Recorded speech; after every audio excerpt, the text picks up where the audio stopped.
കണ്ണൂർ പാനൂരിൽ വീട് കയറി ആക്രമണം. സെൻട്രൽ പോലൂർ സ്വദേശി അഹമ്മദ് കുറ്റിയിലിന്റെ വീടിന് നേരെയാണ് മൂന്നംഗ സംഘത്തിന്റെ ആക്രമണം. ആക്രമണത്തിന്റെ CCTV ദൃശ്യങ്ങൾ 24 ലഭിച്ചു. ആദ്യം ദൃശ്യങ്ങളിലേക്ക്.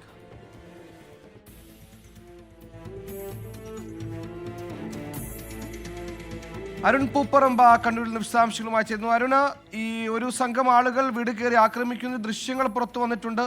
അവർ മുഖം മറച്ചിരിക്കുന്നുണ്ടോ എന്നൊരു സംശയമുണ്ട്. ആരെയാണെന്ന് സൂചന ലഭിച്ചിട്ടുണ്ടോ? എന്തെങ്കിലും തരത്തിലുള്ള പ്രശ്നങ്ങൾ ഈ വീട്ടുകാരുമായി ആർക്കെങ്കിലും ഉള്ളതായി അറിവുണ്ടോ? സുഹൈൽ, ഇന്നലെ രാത്രി 11:30യോടെയാണ് ഈ സംഭവം ഉണ്ടായത്. സെൻട്രൽ പോയിലൂർ സ്വദേശിയായിട്ടുള്ള അഹമ്മദിന്റെ വീടിന് നേരെയാണ് ആക്രമണം ഉണ്ടായത്. CCTV ദൃശ്യങ്ങളിൽ വ്യക്തമായി കാണാം. മൂന്നംഗ അക്രമി സംഘമാണ് ആ വീട്ടിൽ എത്തുന്നവർ മുഖം മറച്ചിട്ടുണ്ട്. വീടിന്റെ ജനൽ ചില്ലുകളും അതോടൊപ്പം തന്നെ വീടിന് മുന്നിൽ നിർത്തിയിട്ടിരുന്ന ആ കാറുമാണ് ഈ അക്രമി സംഘം അടിച്ചു തകർത്തത്.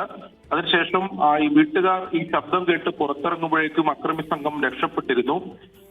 വീട്ടുകാർ വിവരം അറിയിച്ചതിനെ തുടർന്ന് പോലീസ് രാത്രി തന്നെ സ്ഥലത്തെത്തി ഇപ്പോൾ കേസെടുത്ത് ഇതിൽ അന്വേഷണം നടത്തി വരികയാണ്.